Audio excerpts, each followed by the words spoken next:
السلام علیکم ورحمۃ اللہ وبرکاتہ۔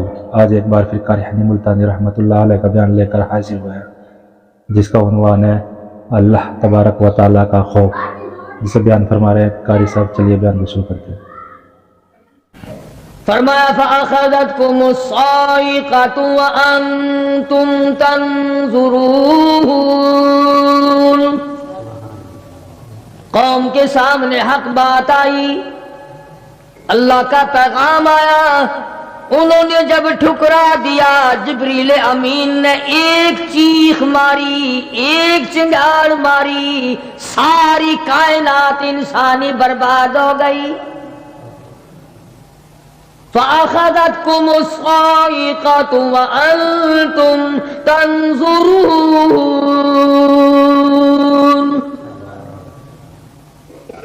مکان کام نہ آئے، کاروبار کام نہ آئے، دنیا کا نظام ان کے کام نہ آیا۔ بڑی بڑی صنعت و حرفت کے مالک تھے، بڑے بڑے کاریگر تھے، پتھر کے اتنے اعلیٰ درجے کے کاریگر تھے، قیامت تک ان کے مقابلے کے آنے مشکل ہے۔ لیکن اللہ پاک نے جب ان کو پکڑا، دوڑے اپنے مکانوں کو چھوڑ کر، آواز آئی لا ترکضوا وارجعوا الی ما اترفتم فیہ ومساکنکم لعلکم تسألون۔ جن مکانوں پہ تمہیں ناز تھا، جس دنیا کی دولت پہ تمہیں بڑا فخر تھا، جن چیزوں پہ تم نے بڑی دندناہٹ مچا رکھی تھی، ان کو چھوڑ کر اب کہاں بھاگ رہے ہو؟ تو پروردگار عالم نے فرمایا میں نے اپنا محبوب بھیجا، اپنا کلام بھیجا، امر بھیجا، اور تم یاد رکھو میں تمہاری آج منتیں کر رہا ہوں، سمجھا رہا ہوں۔ نبی مار کھا کھا کر کے تمہیں دین حق پہنچا رہے ہیں، تم نے نبیوں کے دانت توڑے، تم نے نبیوں کے چہرے زخمی کیے، تم نے نبیوں کے گلے کاٹے، تم نے بڑے بڑے حق پرستوں کے چمڑے اٹھیڑے، تم نے میرے نام لیوا لوگوں کو آگ میں جلایا، تم نے اچھا بھلے کھانے کھائے، اور میرے محبوب نے پیٹ پہ پتھر باندھ کے رات گزاری۔ اتقوا اللہ، اب بھی ڈر جاؤ، بعد آ جاؤ، ورنہ میں وہی خدا ہوں اذا قضى امرا فانما يقول له كن فيكون۔ میں جب چاہوں گا ایک آن میں برباد کر دوں گا، نہ عورتیں بچیں گی، نہ مرد بچیں گے، نہ بچے بچیں گے، نہ چھوٹے بچیں گے، نہ بڑے بچیں گے، نہ امیر بچ سکیں گے، نہ غریب بچ سکیں گے۔ اس لیے پہلے تمہیں خبردار کرتا ہوں اتقوا اللہ، ڈرو مجھ پروردگار سے۔ یہ رات جو تمہیں آرام دیتی ہے میں اسی کو عذاب بنا دوں گا، یہ دن جو تمہیں چلنے پھرنے کا کام دیتا ہے، کمائی کا کام دیتا ہے، روزگار کا کام مہیا کرتا ہے، روزی پہنچانے کا ذریعہ بنتا ہے، اگر تم نے میری نہ مانی، مجھے اپنی کبریائی کی قسم یہی دن تمہارے لیے وبال بنا دوں گا۔ ڈرو مجھ سے، میرا یقین پیدا کر۔ حدیث پاک میں آتا ہے قلوب المؤمنین عرش، او کما قال النبی صلی اللہ علیہ وسلم، کالی کملی والے صلی اللہ علیہ وسلم نے فرمایا اللہ پاک یوں فرماتے ہیں او میرے بندے، آنکھ تیری، دماغ تیرا، زبان تیری، ہاتھ تیرے، ناک تیرا، شکل و صورت تیری، تمام جسم بدن بنایا میں نے ہے تیرا، ایک دل کی کوٹھڑی میرے رہنے کے لیے خالی رکھ۔ قلوب المؤمنین عرش، ارشاد فرمایا مومن کا دل میری قیام گاہ ہے۔ یقین والے کا دل، خوف کھانے والے کا دل، غیرت شرم حیا والے کا دل میری قیام گاہ۔ اور میرے بندے، میں تیرا خدا، تو میرا بندہ، میں تیرا پروردگار، تو میرے دروازے پہ ہر وقت جھولی پھیلانے والا، تو نے میری کوٹڑی میں غیروں کو آباد کیا، میری جگہ ختم کر دی۔ اتقوا اللہ، مجھ سے ڈرتا رہے۔ یقین اپنا، جب یقین میں لچک آ جاتی ہے ایمان کمزور ہو جاتا ہے۔ تو میں عرض کر رہا تھا کہ امام بخاری رحمہ اللہ نے فرمایا الایمان یزید و ینقص، ایمان گھٹتا بھی ہے ایمان بڑھتا بھی ہے، یعنی ایسی شکل نہیں کہ ایمان داخل ہو گیا پھر پتھر کی طرح جمع رہا، اس کا آنا جانا رہتا ہے۔ ارشاد فرمایا مدنی کریم صلی اللہ تعالی علیہ وسلم نے لا یزنی زان هو مؤمن او کما قال النبی صلی اللہ علیہ وسلم، فرمایا زانی زنا نہیں کر سکتا اس حالت میں کہ وہ مومن ہو۔ تشریف فرمائی ہے محمد عربی صلی اللہ تعالی وسلم نے، جب آدمی بدکاری کرتا ہے، زنا کرتا ہے، ایمان چھوڑ کر الگ ہو جاتا ہو، بے غیرتی تجھے شرم نہیں آتی، میں خدا کا بھیجا ہوا ایمان ہوں، میں الگ ہو جاتا ہوں۔ فرمایا لا یسرق سارق وهو مؤمن او کما قال النبی صلی اللہ علیہ وسلم، جب آدمی چوری کرتا ہے ایمان نکل کر دور چلا جاتا ہے۔ اسی طرح فرمایا جب آدمی جھوٹ بولتا ہے ایمان الگ ہو جاتا ہے، حرام کھاتا ہے ایمان پاس نہیں رہتا۔ تو فرمایا ایمان بڑھتا بھی ہے ایمان گھٹتا بھی ہے، اگر درخت میں پانی نہ دو اس کے پھل سوکھ جائیں گے، پتے سوکھ جائیں گے، کلیاں مرجھا جائیں گی، پتیاں مرجھا جائیں گی، بے رونق ہو جائے گا، یوں معلوم ہوگا کہ کاٹ کے جلانے کے قابل ہو گیا ہے، اب اس میں کچھ باقی نہیں۔ جب آدمی میں ایمان نہیں رہتا وہ پھر جہنم میں جلانے کے قابل بن جاتا ہے۔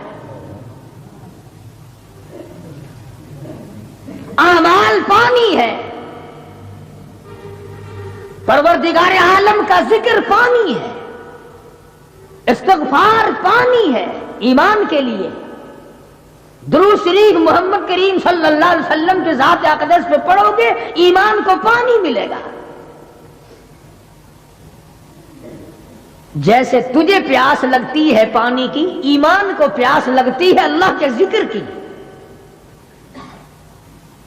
تو یہ بڑھتا بھی ہے گھٹتا بھی ہے، اور قرآن کریم کے دوسرے مقام پہ ہے من عمل صالحا من ذکر او انثى وهو مؤمن فلنحيينه حياة طيبة وَلَنَجْزِيَنَّهُمْ أَجْرَهُمْ بِأَحْسَنِ الَّذِي كَانُوا يَعْمَلُونَ۔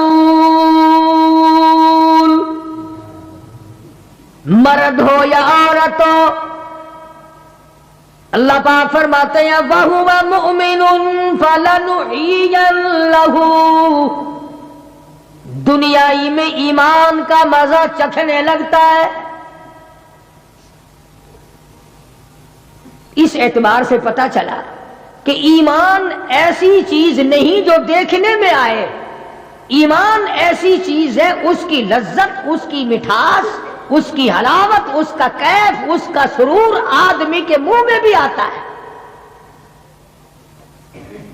چنانچہ جو لوگ اللہ اللہ کرنے کے عادی ہیں، جن کا مزاج بن گیا پروردگار عالم کو یاد کرنے کے، خدا کی قسم ایک مرتبہ اللہ کہنے کے مقابلے میں پوری دنیا دو وہ ٹھکرا دے گا۔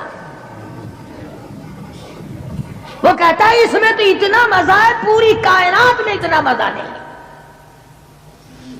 خواجہ ابراہیم ابن ادہم رحمت اللہ علیہ بادشاہ وقت ہیں، شہر بلخ کے بادشاہ ہیں۔ دل میں آیا کہ میں اللہ اللہ کروں، درویشی اور فقیری میں اپنا وقت گزاروں، کیا ہے یہ حکومت، کیا ہے یہ تاج و تخت، کچھ بھی نہیں ہے، اسے چھوڑ کر الگ ہو گئے۔ آج کل تو کہانی معلوم ہوتی ہے کہ تخت و تاج خود بھی کبھی کسی نے چھوڑا ہوگا۔ یہ اس زمانے کی بات ہے جب خوف خدا بادشاہوں کے دلوں میں ہوا کرتا تھا کہ مجھ سے بعد پرس ہوگی۔ سیدنا فاروق اعظم رضی اللہ تعالیٰ عنہ فرماتے ہیں اگر میری حکومت میں ایک کتا بھی پیاسا رہ گیا، قیامت میں اللہ پاک پوچھے گا حکومت تیری تھی، میرا کتا پیاسا کیوں رہا؟ ایک عورت نے مدینے میں بلی پال رکھی تھی، وہ کہیں گئی دور اور مکان میں بلی کو بند کر گئی، اسے زیادہ وقت لگ گیا، وہ بھوک پیاس کی وجہ سے مر گئی بلی۔ مدنی کریم صلی اللہ علیہ وسلم نے فرمایا جب وہ عورت مری میں اس عورت کو جہنم میں جلتا ہوا دیکھ رہا ہوں۔ جو خدا بلی کی اور کتے کی پیاس کو برداشت نہیں کر سکتا تو اس خدا سے یہ امید نہیں رکھتے کہ وہ ہم سے بھی پوچھے گا۔ آدمیوں کے بارے میں وہ خدا نہیں پوچھے گا، انسانوں کے بارے میں نہیں پوچھے گا، ماں باپ کے بارے میں نہیں پوچھے گا، استاد اور پیر کے بارے میں نہیں پوچھے گا، وہ خدا اپنے قرآن کے بارے میں نہیں پوچھے گا کہ تم نے قرآن کی کیا قدر و قیمت کی ہے۔ تو خواجہ ابراہیم ابن ادہم رحمت اللہ علیہ نے بلخ کی بادشاہت کو ٹھوکر مار دی، فرمایا یہ پڑا تمہارا تخت و تاج، اٹھاؤ اسے، یہ کیا دولت ہے، کچھ بھی نہیں۔ کچھ دنوں کے بعد خواجہ صاحب سے ملاقات ہوئی بادشاہ کی، وہ بھی کوئی نیکی آدمی ہوگا، کہنے لگا کہ اگر آپ چاہیں تو میں آپ کی بادشاہت اب بھی لوٹا سکتا ہوں۔ کبھی کبھی ہوتا ہے نا آدمی تیش میں آ کر نیکی کا ارادہ کر بیٹھتا ہے، تیش میں آ کر نیکی کا پروگرام بنا لیتا ہے، مگر پھر پچھتاتا ہے کہ اے کاش میں ایسا نہ کرتا۔ کئیوں کو دیکھا حج کر کے پچھتاتے ہوئے، لو جی اتنے پیسوں سے مکان بن جاتا تو اچھا تھا، اتنے پیسوں سے میں زمین خرید لیتا تو اچھا تھا، کوئی کاروبار ہو جاتا تو روزی کا سلسلہ بن جاتا۔ کئیوں کو دیکھا مگر خواجہ ابراہیم ابن ادہم رحمت اللہ علیہ ولی کامل ہے جنہوں نے تخت و تاج کو ٹھوکر مار دی اللہ کی یاد کے مقابلے میں۔ بادشاہ کہنے لگا اگر آپ چاہیں تو میں آپ کی سلطنت کو واپس لوٹا دوں، آپ کو تخت شہنشاہی دے دوں، آپ قبول فرمائیں۔ رونے لگے اور فرمایا میں لے کر کیا کروں گا،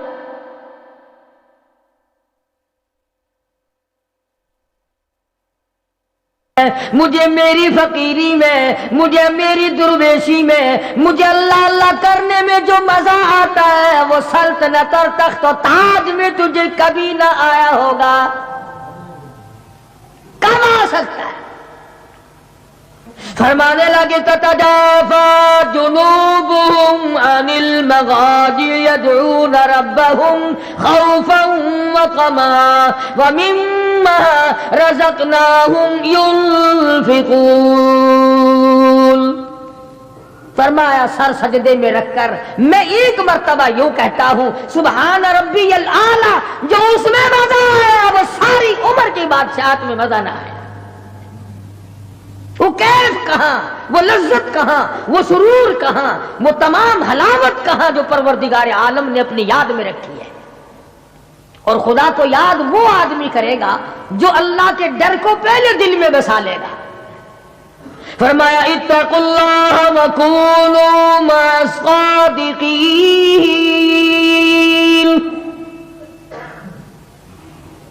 سبحان اللہ، اللہ پاک بھی پروردگار عالم ہے نا۔ پہلے فرمایا ڈرو مجھ سے اے ایمان والو، یقین رکھنے والوں مجھ سے ڈرو۔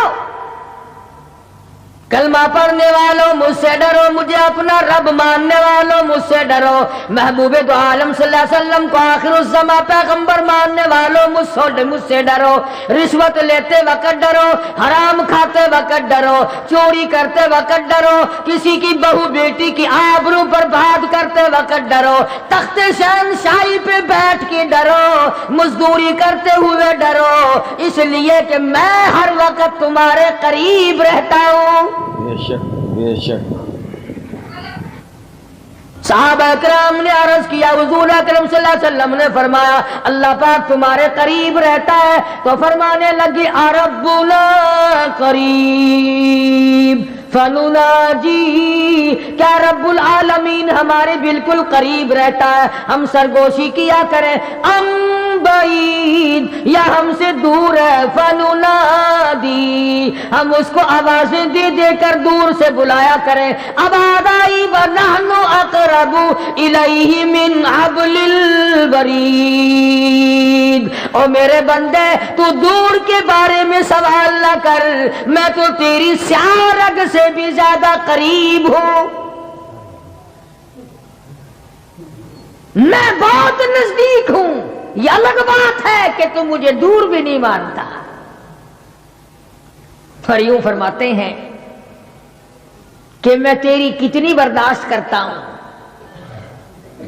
بچپن سارا گیا، جوانی ساری گزر گئی، بوڑھا ہو گیا، سفید بال آ گئے۔ حدیث پاک میں آتا ہے کہ اللہ پاک اس عمر میں آ کے غضب میں آ جاتے ہیں، عمر رسیدہ ہونے کے بعد بھی آدمی کے مزاج میں وہی لالچ، وہی طمع اور وہی بے خوفی اور وہی بدماشی اور وہی کام۔ یوں آتا ہے حدیث پاک میں کہ اللہ پاک جب بوڑھا آدمی ہو کر سفید بال آ جانے کے بعد جب خدا کے حکموں کی خلاف ورزی کرتا ہے تو اللہ کا قہر جوش میں آتا ہے، او کمینے اب تو بعد آ جا، قبر کا گڑا تیرے سامنے ہے، قبر کا اندھیرا تیرے سامنے ہے، موت کا جھٹکا تیرے سامنے ہے، تو یاد رکھ ایسی رگڑ لگے گی کہ تیرے پڑوسیوں کو خبر ہو جائے گی، مگر یہ باز نہیں آتا۔ بے شمار لوگوں کو دیکھا بڑھاپا چھا جانے کے بعد اس عمر میں بھی داڑھی منڈوا کر پیشاب کی نالی میں پھینکتے ہیں۔ میں ایک بات کہتا ہوں، مسجد میں بیٹھے ہو، باوضو بیٹھے ہو، الحمدللہ سارے ایمان والے ہو، کلمے والے ہو، نبی کی امتی ہو، تمام چیزیں موجود ہیں، اب یہ شکل لے کر اگر ہم حضور صلی اللہ علیہ وسلم کے دربار میں قیامت کے دن گئے کہ یا رسول اللہ پیاس سے مر گئے، 50,000 سال گزر گئے، مرے ہم پیاس سے تباہ ہو گئے، نہ موت آتی ہے نہ کوئی زندگی ہے، اور میرا ایک سوال ہے، اگر آقا نے یوں فرما دیا کہ تو میرا نہیں میں تیرا نہیں، پھر کہاں بیڑا غرق ہوگا، کہاں جا کے مریں گے؟ شکل دیکھ کر فرما دیا اگر حضور نے کہ تو میرا ہے ہی نہیں، تیری صورت میرے والی نہیں، میرے صحابہ والی نہیں، میرے اہل بیت والی نہیں، میرے ولیوں والی نہیں، میرے مسلمانوں والی نہیں، اور شکل تو تیری ریگن اور کوسی جن اور یہودیوں سے ملتی ہے، تو اب مطلب نکالنے کے لیے میرے پاس آ گیا ہے، کیا جواب ہوگا ہمارے پاس؟ خدا کی قسم لوگوں، رسول اللہ کی صورت سے پیار کرو، محبت کرو، جب ایمان بنے گا۔ جس آدمی کے دل میں محمد عربی صلی اللہ علیہ وسلم، اور تم اس شکل سے پیار نہیں کرتے جس شکل کو دیکھنے کے لیے آسمان کے فرشتے تڑپے ہو، تمہیں اس صورت سے پیار نہیں جس صورت کو دیکھنے کے لیے آسمان کے فرشتے ترستے رہے ہوں، تمہیں اس صورت سے آج تک پیار نہ ہوا جس صورت کو دیکھنے کے لیے سدرۃ المنتہا پہ کھڑی ہوئی بیری کے پتے بھی دیدار کو ترستے تھے۔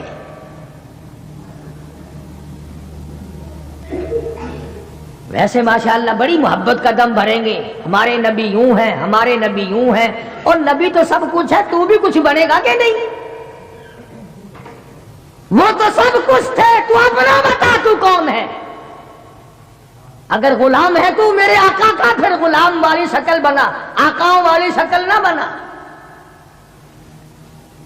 امام الانبیاء محبوب کبریا حضرت محمد مصطفیٰ صلی اللہ تعالی علیہ وسلم نے صاف صاف فرما دیا، اور لوگوں قرآن کریم کا 19واں سپارہ اٹھاؤ، رب العالمین کا عطا کردہ حوض کوثر ہوگا، مدنی کریم صلی اللہ علیہ وسلم اس پہ تشریف فرما ہوں گے، 50,000 سال کے پیاس سے آئیں گے، آپ اپنے رحمت والے دستے مبارک سے پانی پلائیں گے، کچھ لوگ آئیں گے بھیڑ کریں گے، رش کر کے آگے بڑھنے کی کوشش کریں گے، مگر فرشتے ڈنڈے مار مار کر واپس کریں گے۔ حضور اکرم صلی اللہ علیہ وسلم فرمائیں گے آنے دو میری امتی معلوم ہوتے ہیں، آنے دو۔ فرشتے عرض کریں گے یا رسول اللہ یہ وہ لوگ ہیں آپ کی رحلت فرما جانے کے بعد آپ کی حدیث ان کے پاس موجود تھی، آپ کی عطا کردہ امانت قرآن کریم موجود تھا، انہوں نے دونوں ٹھکرائے، اپنے مطلب کی زندگی گزاری، رسومات پھیلائی، شرک پھیلایا، بدعت پھیلائی، تیرے صحابہ کو گالیاں دی، تیرے ولیوں سے برا منایا، گردنیں کاٹی اللہ والوں کی، مخالفت کی۔ قرآن کریم میں آتا ہے مدنی کریم صلی اللہ علیہ وسلم کا غصے کی وجہ سے چہرہ انور سرخ ہو جائے گا، اور آپ غصے میں آ کر فرمائیں گے، قرآن کریم ہے وقال الرسول یا ربی لقوم اتخذوا یا ربی لقوم، اے میرے پروردگار یہ میری قوم، یہ میرا کلمہ پڑھنے والے، اتخذوا هذا القرآن مہجورا، یہ وہ لوگ ہیں انہوں نے قرآن مجید کا مذاق اڑایا، انہوں نے قرآن مجید کا تمسخر اڑایا، انہوں نے تماشا سمجھا تیرے قرآن کو۔ وَكَذَلِكَ جَعَلْنَا لِكُلِّ نَبِيٍّ عَدُوًّا مِّنَ الْمُجْرِمِينَ، اے میرے پروردگار یہ میرے نہیں، میں ان کا نہیں، یہ جیسے پہلے نبیوں کے دشمن ہوا کرتے تھے یہ میرے دشمن ہیں۔ استغفر اللہ استغفر اللہ۔ اندازہ لگاؤ ایسی صورت میں کیا بنے گی، ایسے حالات میں کیا بنے گا، کس طرح پہ زندگی بسر ہوگی، کیسے جنت میں جائے گا، کیسے پروردگار عالم کا دیدار ملے گا، کیسے رضا ملے گی، کیسے رب العالمین کی رحمت اور کریمی تجھے حاصل ہوگی۔ صحابہ اکرام رضوان اللہ تعالی علیہم اجمعین کی جماعت جو یقین میں اتنی آگے نکل گئی تھی کہ دنیا میں اس کا مقابلہ کرنے والا کوئی، حضور کی آنکھ کے اشارے پہ یقین، آپ کے فرمان پہ یقین، آپ کے اعمال پہ یقین۔ جس جگہ حضور صلی اللہ علیہ وسلم کو صحابہ نے، تم سمجھتے ہوگے کہ سنت صرف نیکیوں میں، نماز میں سنت معلوم کرو، وضو کرنے کی سنتیں معلوم کرو، روزے کی سنتیں معلوم کرو، جمعہ نماز میں حضور کی سنتیں معلوم کرو، نہیں، صحابہ کرام اس جگہ تمام عمر بیٹھا کرتے تھے جہاں پہ محمد کریم صلی اللہ علیہ وسلم پیشاب کے لیے بیٹھے تھے۔ یہ ہے وہ عشق کا مقام۔ اب چلو عبادت میں تو ٹھیک ہے، یہ بھی کوئی بات ہے کہ جہاں حضور صلی اللہ علیہ وسلم پیشاب کے لیے بیٹھے تھے وہاں ہر صحابی وہاں پیشاب آئے نہ آئے بیٹھتا ہے۔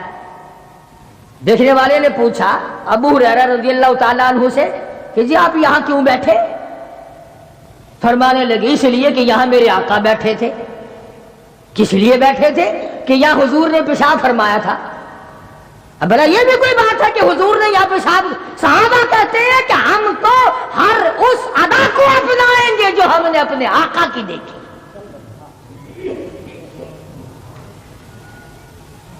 اب یہ بھی کوئی بات ہے؟ کہ حضور صلی اللہ علیہ وسلم کی سنت معلوم کرو کہ تھوکنے میں کیا سنت ہے.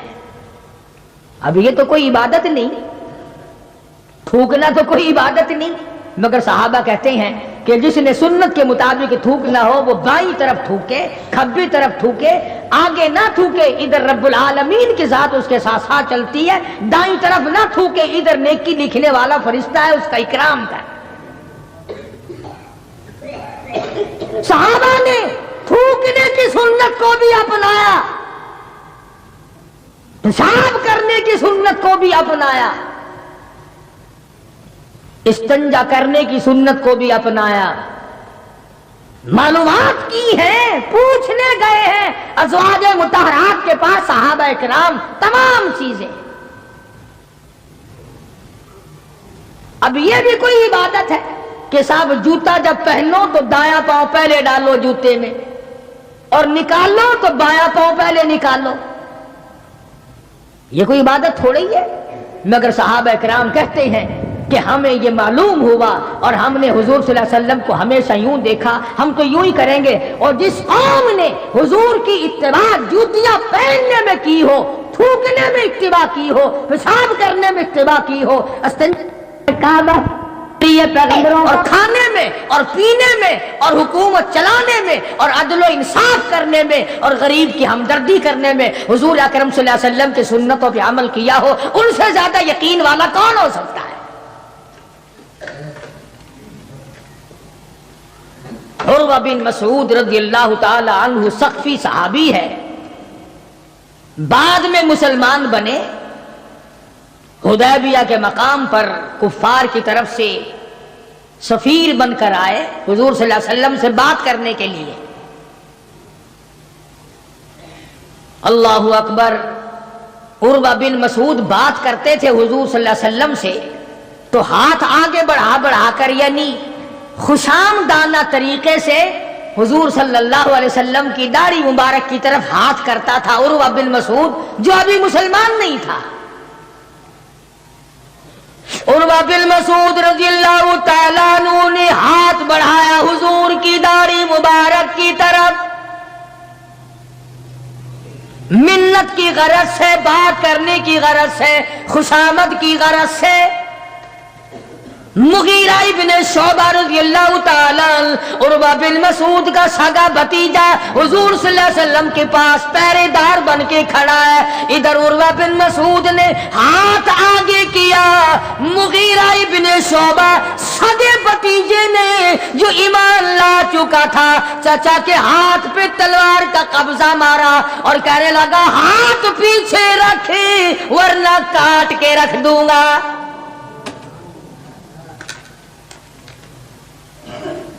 حالانکہ اس نے بری نیت سے یا برے ارادے سے یا توہین کے ارادے سے یا بے ادبی کے ارادے سے ایسا نہیں کیا، بلکہ وہاں رواج تھا کہ جب کسی بڑے سے بات کرو تو منت کے طور پر یوں ہاتھ لگاؤ. مگر مغیرہ ابن شعبہ جو اس کا بھتیجا ہے دیکھ نہ سکا، تلوار کا قبضہ مارا اور کہنے لگا ہاتھ پیچھے رکھ ورنہ اڑا کے رکھ دوں گا میرے محبوب کی طرف اگر ہاتھ کیا تو. مکے والوں کا تماشا ہے، ابو جندل کو تکلیف پہنچتی ہے، پتھریلی زمین ہے، دونوں پیر پکڑے اور گلیوں میں سارے مکے میں گھسیٹے گھسیٹے پھرتے ہیں. اور یہ نہیں کہ ایک دن ایسا ہوا ہو کبھی تو نے بھی کلمے کی وجہ سے تکلیف اٹھائی، کبھی تجھے بھی درد ہوا کلمے کا، کبھی قرآن کا درد ہوا تیری بدن میں، کبھی تیرے دل میں حضور کی سیرت و صورت کا درد ہوا. اگر 2 سال کا بچہ گم ہو جائے ماں کا جگر پھٹ جاتا ہے، ایمان گم ہو جائے کچھ بھی نہیں بگڑتا. بکری چوری ہو جائے تو لوگ کلیجہ پکڑے پھرتے ہیں، ہائے ہائے میری بکری چلی گئی. کروڑوں روپے کا ایمان چلا جائے کوئی غم نہیں، کوئی دکھ نہیں، کوئی پریشانی نہیں. ابو جندل رضی اللہ تعالیٰ عنہ کو اتنی مار پڑتی ہے، تکلیفیں بھگتتی ہے، پتا چلا کہ یہاں 6 میل کے فاصلے پر میرے آقا حدیبیہ میں تشریف لائے.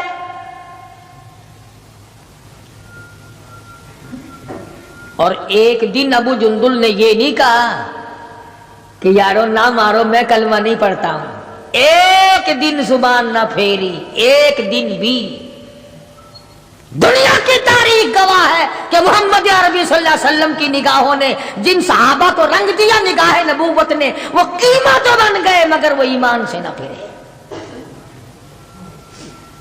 تیرے ورگے نہیں تھے، مرید کسی کا اور کام کسی کے، شاگرد کسی کا اور کام کسی کے، مقتدی کسی کا اور کام کسی کے. جب پتہ لگا ابو جندل رضی اللہ تعالی عنہ کو پہاڑ کے اوپر سے چڑھتا اترتا، پیروں میں بیڑیاں ہیں، چھل کر رہ گیا. آس لگائی دل میں کہ میں حضور کا دیدار کیا کروں گا، حضور کی خدمت میں رہوں گا، مسلمانوں کے ساتھ نماز پڑھوں گا، میری مصیبت کے دن ٹل جائیں گے، میں آزاد ہو جاؤں گا. کافروں نے مجھے غلام بنا رکھا ہے، مارتے ہیں رات دن. یہ آس لگا کر، امید لگا کر، سہارا بنا کر ابو جندل رضی اللہ تعالی گرتے پڑتے، مصیبت اٹھاتے، تکلیف جھیلتے حضور کے قافلے میں آ گئے. زیارت کی، تمام مسلمانوں سے ملا. جس وقت یہ ابو جندل آیا تو کفار مکہ اور حضور صلی اللہ علیہ وسلم کے درمیان ایک معاہدہ تیار ہوا کہ آج کے بعد جو مسلمان بن کر آئے گا تمہیں واپس کرنا پڑے گا، اور جو مسلمان کافر بنے گا ہم واپس نہیں کریں گے. ابھی دستخط بھی نہیں ہوئے کہ ابو جندل آ گئے. اس کا چچا کہنے لگا یہ غدار میں اس کو نہیں دوں گا. حضور نے فرمایا ایک آدمی مجھے مانگا ہوا دے دو، ابھی تو دستخط بھی نہیں ہوئے، عہد نامہ مکمل بھی نہیں ہوا، اس کی بات سے شمار کریں گے. وہ کہنے لگا نبی کی زبان کو ہم ابھی دیکھیں گے، پھرتے ہیں یا قائم رہتے ہیں. بڑی کوشش کی مگر وہ نہ مانا. تھپڑ مارے محمد عربی صلی اللہ علیہ وسلم کے سامنے. اس سفیر چچا نے حضرت ابو جندل رضی اللہ تعالی عنہ کو، سارے مسلمانوں کو تیش آیا، غصہ آیا، مگر حضور کے حکم کے انتظار تھے. یہ ہے نبی کو ماننا. اندازہ لگاؤ جس نے کئی سال مار کھائی ہو، آج آس لگا کر، سہارا لگا کر، امید بنا کر گرتا پڑتا، ڈرتا مرتا پہنچا ہے، اور آج بھی مسلمانوں سے الگ کیا جا رہا ہے. حضور صلی اللہ علیہ وسلم نے فرما دیا چلا جا واپس، تیرا اللہ مالک ہے. ایمانداری سے سوچو. اس کو یہ پتا نہیں کہ اب میرا کافر کیا کریں گے. وہ تو پہلے ہی چمڑا ادھیڑتے تھے، وہ تو پہلے ہی رگ رگ میں کانٹے چبھویا کرتے تھے، وہ تو پہلے ہی گرم لوہے کی زرہ پہنا کر دھوم میں پھینک دیا کرتے تھے، وہ تو پہلے ہی کئی دن پانی نہیں دیا کرتے تھے. اسے ابو جندل کو اچھا بھلا پتا ہے کہ اب تو مجھے مکے والے ایسی مار دیں گے، ایسی مار دیں گے کہ حد ہو جائے گی. اکڑ جانا چاہیے تھا. ہاں میرے ورگا مسلمان اور تیرے ورگا مومن ہوتا نا، وہی کہتا واہ واہ واہ واہ سبحان اللہ، آپ نبی ٹھیک ہیں، یہ صحابہ ٹھیک ہے، میں مصیبت ہی اٹھاتا رہا ہوں، میں کیوں جاؤں، میں تو نہیں جاتا. مجھے پتا نہیں مجھے وہ ماریں گے. میری کمر دیکھو، میرا سر دیکھو، میرا بدن دیکھو، انہوں نے مار مار کے میرا کیا حال کر رکھا ہے. پھر میں مجھے پھرینی کے پاس بھیجتے ہو. ابو جندل رضی اللہ تعالیٰ عنہ حضور کا حکم سنتے ہی فوراً چچا کے ساتھ چل دیے. مکے کی طرف جا رہا ہے، چچا کسیٹ کے لے جا رہا ہے. مڑ کے ابو جندل حضور اکرم صلی اللہ علیہ وسلم کا دیدار کرتا ہے اور رو کے کہنے لگا میرے آقا اس بات کا غم نہیں کہ وہ مجھے ماریں گے، اس بات کا غم نہیں وہ مجھے آگ میں جلاویں گے، اس بات کا کوئی غم نہیں میرا چمڑا ادھیڑیں گے. اے میرے آقا شاید مقدر میں پھر دیدار نہ ہو، اتنا تو بتا دے آپ تو مجھ سے راضی ہے. اتنا بتا دیں. اتنا بتلا دیں آپ تو مجھ سے راضی ہیں. کیا عشق ہے، کیا ذوق ہے، کیا محبت ہے، اور کیا حضور اکرم صلی اللہ علیہ وسلم کی اطاعت ہے اور کیا غلامی ہے. یوں لکھا ہے کہ ابو جندل کو گھسیٹ کے لے گیا، روتا چلا گیا اور عرض کرتا یا رسول اللہ آپ مجھ سے راضی ہو جائے، مجھے کوئی پرواہ نہیں، جو بنے گی وہ بن جائے. اس کا نام ہے یقین اور اس کا نام ہے ایمان، جس میں فرق نہ آئے، جس میں بڑھنے کے بعد گھٹت نہ آئے. اور کتنے ہی اعلیٰ درجے کا درخت ہو، جس کو کاٹ کر چولہے میں جھونک دیا گیا وہ درخت کہلانے کا حقدار نہیں. جس کی پتیاں مرجھا گئی وہ گل کہلانے کا حقدار نہیں. جب پانی سوکھ گیا وہ ندی اور نہر کہلانے کی حقدار نہیں. جب پانی سوکھ گیا تو خون ہی کہلا سکتا، اور جب ایمان نہیں رہا تو بندہ نہیں رہ سکتا. تو میں عرض کر رہا تھا کہ پروردگار عالم نے فرمایا وَكُونُوا مَعَ الصَّادِقِينَ، سچوں کے ساتھی بن جاؤ. اور سچا ہے ایمان، اور سچا ہے کلمہ، سچا ہے نبی کا قرآن، اور سچا ہے نبی کا فرمان، اور سچے ہیں محمد عربی صلی اللہ علیہ وسلم. اللہ پاک ہم سب کو غلامی نصیب فرمائے. وآخر دعوانا ان الحمدللہ رب العالمین. اگر آج کا بیان پسند آئے تو ہمارے چینل وی ایم انصاری کو سبسکرائب کریں، ویڈیو کو لائک کریں اور شیئر کریں. چلیے کل پھر ملتے ہیں ایک نئی ویڈیو کے ساتھ. کل تک کے لیے اللہ حافظ.